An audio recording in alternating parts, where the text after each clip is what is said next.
Smoke rose from the grill like ghosts clawing upward. The laughter was too loud, too rehearsed. I kept my hand around the beer bottle, the glass slick with condensation, my palm perfectly still. Across the yard, my wife leaned against the fence, her smile rigid. Then his voice cut through everything, low, drunk, careless. "I still can't believe we did it on their wedding day," he said. The man next to him, her best friend, laughed. "Yeah, and now she's pregnant. Can you imagine?" The words reached me before I was ready. Pregnant. Wedding day. I didn't turn my head, didn't blink. My heart slowed instead of sped up, like a predator lowering itself before the strike. People around me kept talking. Plates clinked, music played. Yet every sound folded in on itself, dampened, until the only thing left was his voice replaying in my skull. I sipped the beer, tasted nothing. My wife glanced at me, and for a second her expression cracked, just enough to confirm what I already suspected. I didn't confront her, not there, not in front of them. I simply set the bottle down, wiped my palm against my jeans, and walked out of the yard without a word. It wasn't running, it was preparation. I drove for hours that night, nowhere specific, just asphalt and silence. Every mile deepened the pit in my chest, but it also sharpened me. Her best friend. My wife. On our wedding day. It had been there all along, the oddities I'd ignored. His constant presence, her constant defense of him, the private jokes, the way she hesitated before saying, "I love you," sometimes. I replayed every memory like security footage. The way she disappeared for a few hours the morning after our ceremony. The awkward smile he gave me at the reception, as though holding back something he wanted to say. The sudden pregnancy she announced 2 months later, claiming it was ours, our honeymoon miracle. I gripped the steering wheel tighter until my knuckles whitened.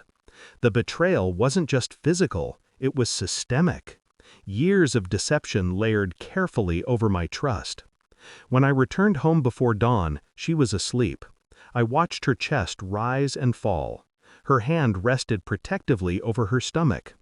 I thought about shaking her awake, screaming, demanding. Instead, I went to the bathroom and stared at my reflection until my face felt like a mask. I whispered, "You won't even see me coming." Because this wasn't about rage, it was about clarity. The next weeks passed like a ghost life. Outwardly, I was the same man, working, smiling, making breakfast for the kids. Inwardly, I was dismantling an entire marriage brick by brick. First, the DNA kit ordered online, discreet packaging, swabs taken in the dead of night from tiny toothbrushes and strands of hair. No one noticed. Then her phone records. I had access to the share the count, the frequency of his calls, odd times, always when I was traveling. I moved like a surgeon, not a husband. My emotions became data points, my pain an instrument. At night, when she fell asleep, I would watch her face and think, "You chose him." Even on the day you promised me everything, you chose him. The kids were the only part that hurt, their innocence, their small hands reaching for me without question. When the envelope arrived 2 weeks later, it felt heavier than paper should. I didn't open it right away. I placed it in my drawer, unopened, and went about my day. Waiting made me stronger.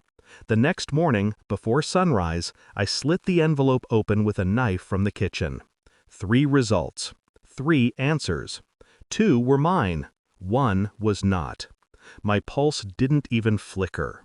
A month later, I loaded the car quietly. Clothes, toys, documents, photographs.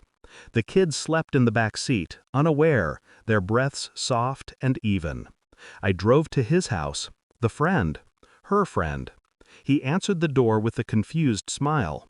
She stood behind him, eyes wide, mouth parting like she'd been caught in a spotlight. I handed him the folder. No words. He flipped it open. DNA results stared back at him. His child, her child, not mine. He looked at her, she looked at me. No one spoke. I bent down, kissed the children on their foreheads, and guided them inside. "They're yours," I said, finally, voice flat. "Congratulations."